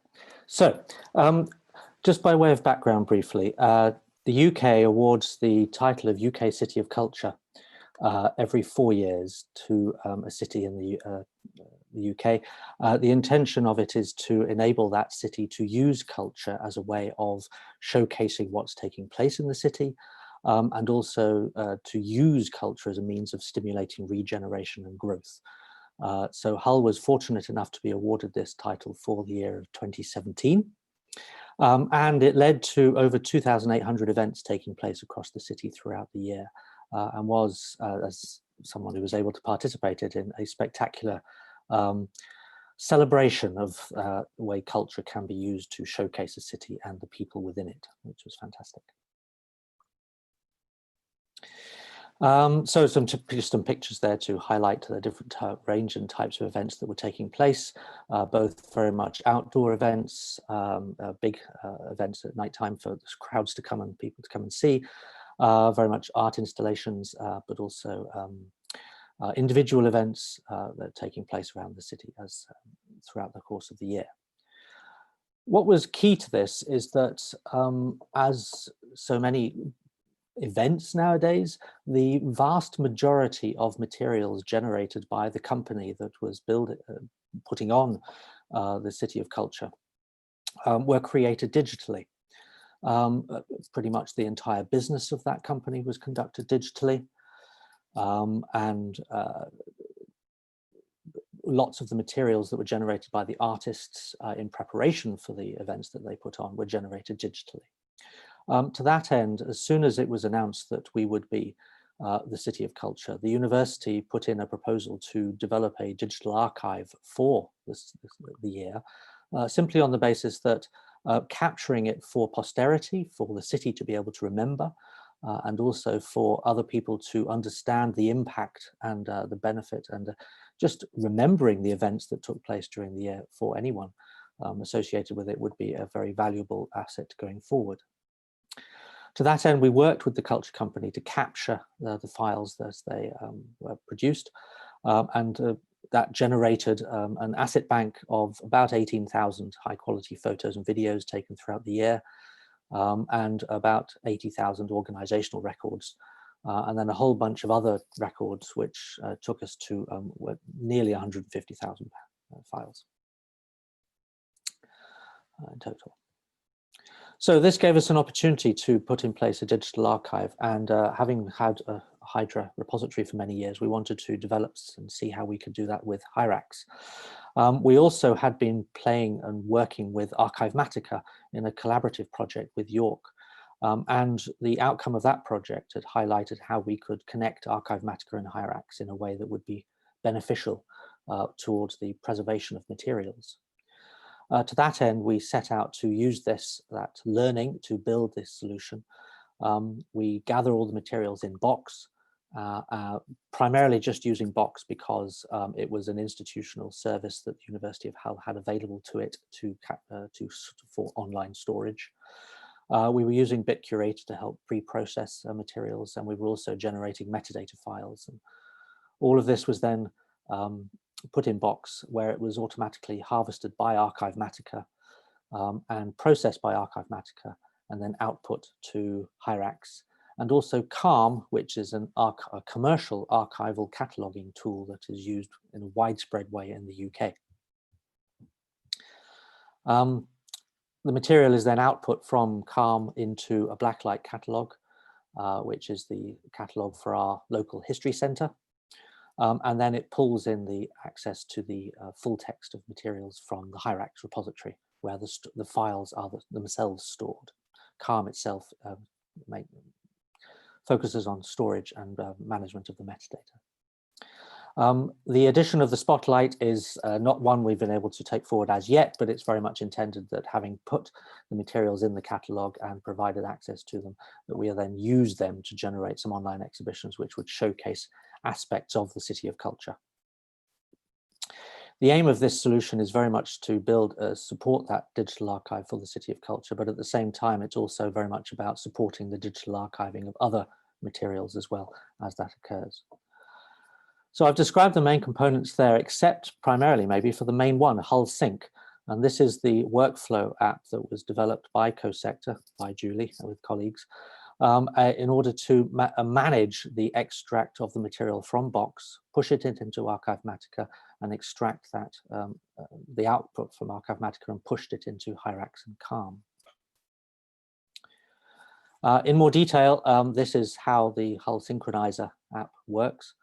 As I say, it's we put the materials in Box, and then I won't go into any great detail. You can refer to this slide subsequently, but this slide was Rory created for us. It very kindly describes in more detail the process that the Hull Synchronizer carries out in order to maintain the flow of the content through these different core components, which are each then used to manage and do what they do best. Archivematica to process materials for preservation, Hyrax to hold the files and manage those so that we can provide effective access to them.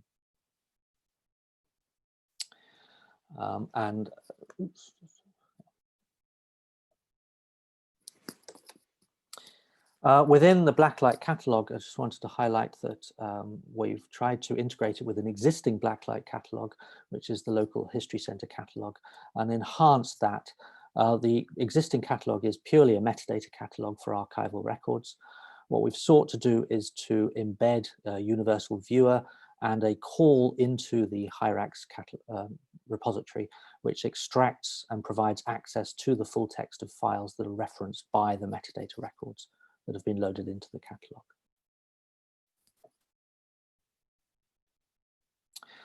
In terms of the lessons learned, I was conscious when I wrote the abstract for this that it would be about reporting back on the lessons learned from Archivematica and Hyrax. And then subsequently in conversation with my project team, Laura and Rory, the only conclusion we could draw from it was that they do what they do very well, and largely have been fairly stable components in the architecture as we have implemented it. We've deliberately not tweaked them too much. We've kept them as much as they are when we got them. Hyrax is very focusing on a very simple data model for a digital archival object, and we're not overly complicating it by trying to do different things with different types of material. And therefore, we've been able to simply use them for what they do well. The focus of attention has been on the joins through the Hull Sync app and making effective use of the different gems that pulls together to serve the overall need. And I've listed some of the gems that we've made use of there to help us implement this. One of the more amusing aspects and lessons learned we've found is that when we've worked with commercial elements, in this case Calm and Box, we found that they had flaws in their documentation, which, given that open source projects are often criticized for their documentation around APIs, was somewhat reassuring in many ways. At the same time, both companies were very good to responding to calls for help, and we were very grateful for that. What we have sought to do as a result of this project is capture the lessons learned and also our experience and the background to the work in a white paper on digital archiving services that the university is now looking to be able to provide for parts of the university, but also possibly to local organizations who may not have easy access to such digital preservation services. And that's available in our Hydra repository at that link on the slide there. Please contact us if you'd like to discuss further. In terms of moving forward, we were continuing our implementation. It's sort of midway at the moment and we're carrying it on, and development of the archive. Very much what we're keen to try and do is sort of be able to feed into and support the next City of Culture, which is in 2021 in Coventry, and help them benefit from our experience in building this particular archive. We're going to look to apply the solution to university digital archiving needs. And we also want to engage with partner organizations around ways, as I mentioned, the university can support their digital archiving requirements. Technically, we would like to also extend our use of Hyrax and use it for other use cases alongside these digital archives. And we need to explore that addition of Spotlight so we can really showcase what the City of Culture Digital Archive has to offer people. Okay, I'll stop there. Thank you very much for your time and for the opportunity to share this update with you. I'm happy to take questions as useful. Thank you so much, Chris. We are a little bit over time right now, but considering we were meant to go for another 40 minutes today, I think we could take another question or two if folks would like to drop those in the chat.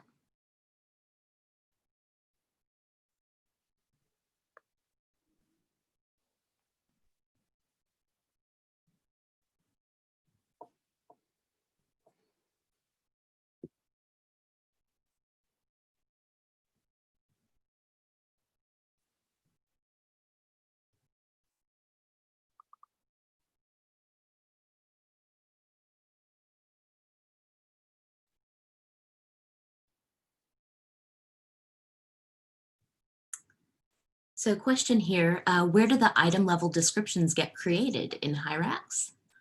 Much of the metadata actually gets created in the pre-ingest.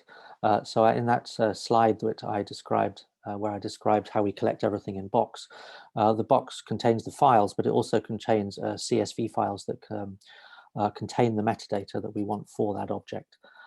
We could have just simply uploaded very simple metadata as a starting point using that system, and then added to it either within Calm or within Hyrax for that matter. But given the discussions about the development of the digital archival object data model, it was then found to be perfectly feasible to wrap all of that into the original CSV file and then simply take the entire lot through Archivematica and output it into Calm and Hyrax subsequently. It's not to say we can't enhance things further in those other systems, but we do try and collect as much of that metadata as possible at the very start of the process.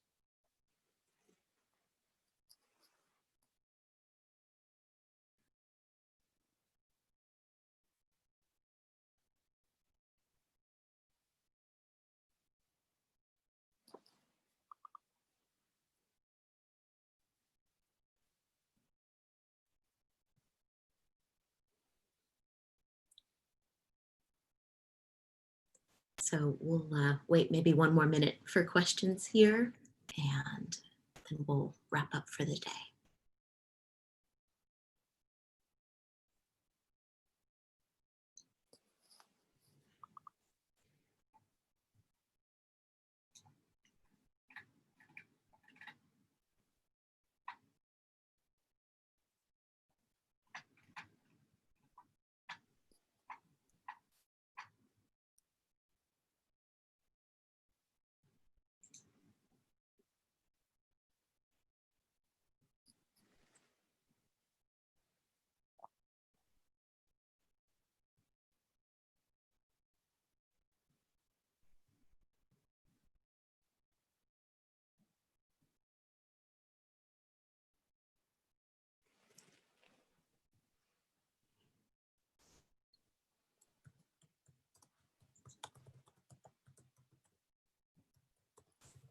All right.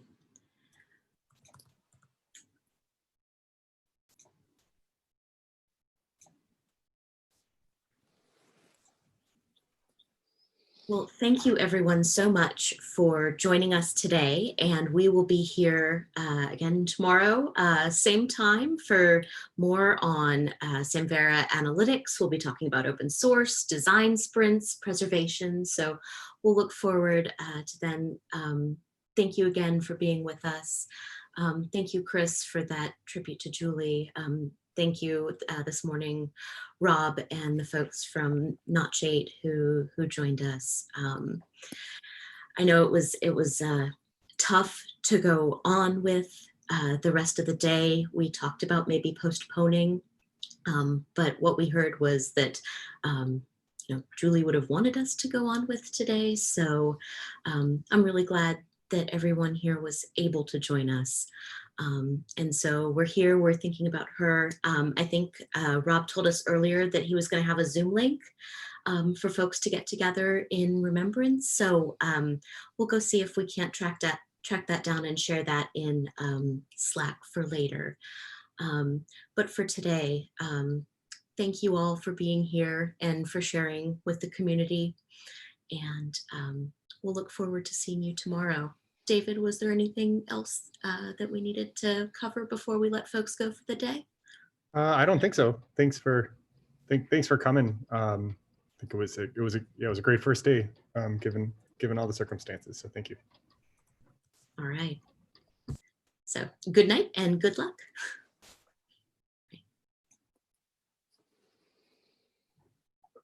Thanks, everybody.